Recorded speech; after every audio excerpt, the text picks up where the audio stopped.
I went down a rabbit hole on Etsy recently, and what I found actually surprised me. Because some of the digital products quietly making thousands right now don't look anything like what you'd expect. They're weird, they're super niche, and honestly sometimes they're things you wouldn't even think people would pay for. There's even one product I came across that has made $659,000, and I didn't even know there was a market for something like this. But there is, and that's exactly what I want to show you today, because the digital product space is a lot bigger than most people make it seem.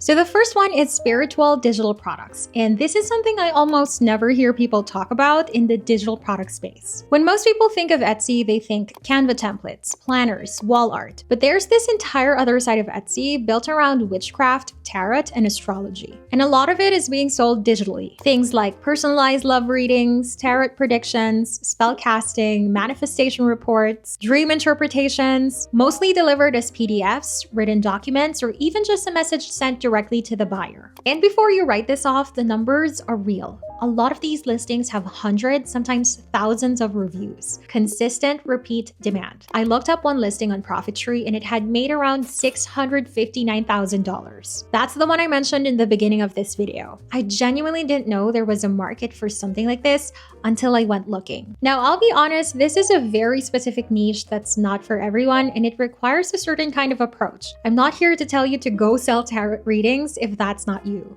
but it reveals something important. At its core, what these products are selling is information, emotion, and personalization packaged into a digital format. That's it. And if that formula works here, it works in a lot of places you probably haven't considered yet. Now, while I was clicking through a lot of these shops, especially the ones with the most reviews, I noticed something interesting. The most successful sellers weren't just on Etsy. A lot of them had built their own websites around it. Full brands where Etsy is just one piece of it, but they're also selling directly to their own audience through their own site. And this is actually a pattern you'll see across a lot of successful digital product sellers. They start on Etsy because of the built-in traffic, but over time they move to their own website, so they have more control over their brand, their pricing, and their marketing without being dependent on a platform. So if you're serious about this long-term, your own website is worth thinking about early. And one thing that comes with building your own site is choosing a domain name, and what I'd actually recommend for this is a .store domain. A .store domain works like a .com, but it's built specifically for online stores. And that distinction is actually useful because it immediately signals to anyone landing on your site that this is a place where they can buy something. No confusion, instant clarity. There's actually a creator I follow called Uncomfy. She sells these really cute plushies, and her site is uncomfy.store. And something about seeing .store at the end just immediately tells you what you're walking into. It builds trust before they've even clicked around. And when people trust your store from the first second, they're a lot more likely to buy, and that means more sales. Creators like MrBeast and big brands like Emirates are already using .store domains, so it's not a niche thing. It's becoming a real standard for online stores. Right now, you can get a .store domain for just 99 cents using the code Yale.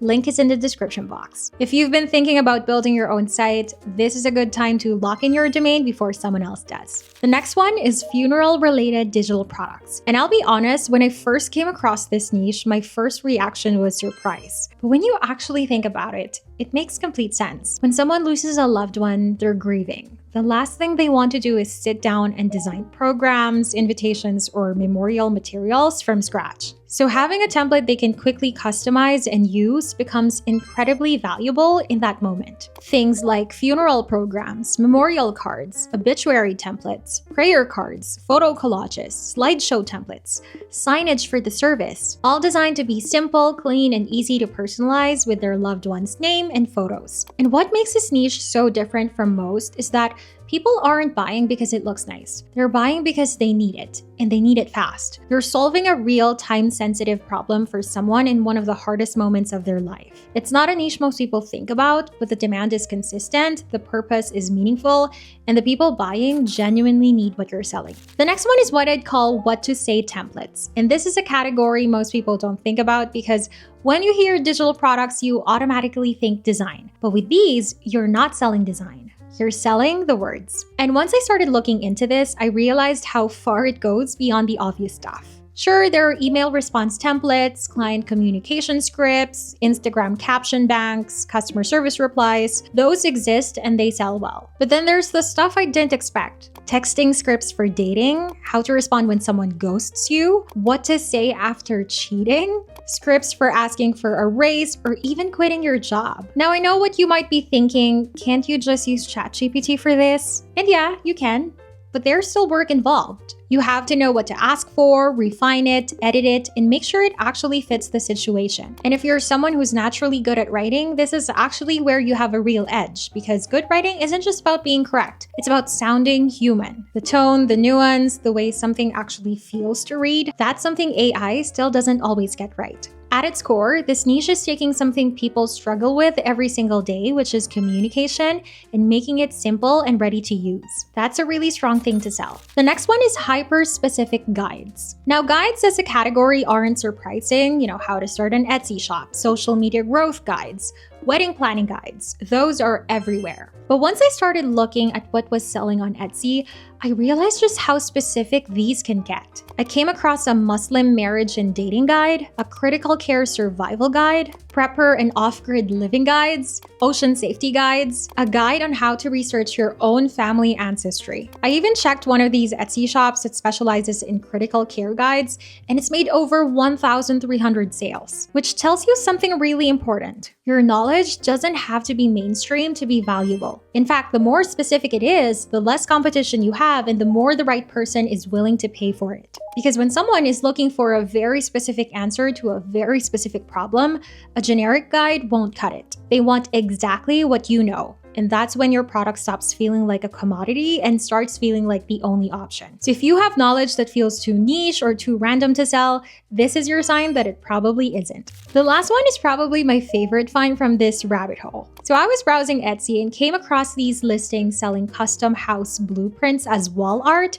which I already thought was interesting. But right next to it were haunted house blueprints. The one I clicked on was The Haunting of the Hill House Blueprint, which, if you don't know, is a popular Netflix show that I love. I checked the store's sales and that listing has sold a lot of times. And I just stopped because that is so random, but also kind of fascinating.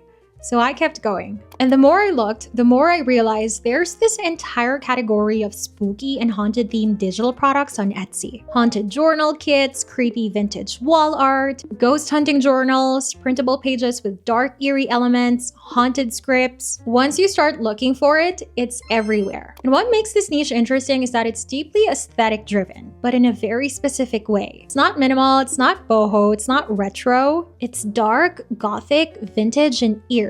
And there's a whole audience that's actively looking for exactly that. I think this is a great reminder that you don't always have to follow what's trending in a mainstream way. Sometimes tapping into a very specific aesthetic like this can open up a completely different audience that's already looking for exactly that. I really hope this video opened your mind a little to what's actually possible with digital products, because the opportunities are so much bigger than most people realize, and sometimes the best ones are the ones nobody's talking about yet. So don't feel like you have to follow what everyone else is doing. Take what you know, take what you're genuinely interested in, and start thinking about how you can turn that into something valuable for someone else. Because as you've seen today, there really is a market for almost anything. And if this video got you thinking about actually building something, whether that's an Etsy shop or your own website, don't forget to grab your .store domain while you can. The link is in the description and you can get it for just 99 cents with the code YALE. Lock it in before someone else does. Thank you so much for hanging out with me today. If you haven't subscribed yet, please do. It really helps my channel,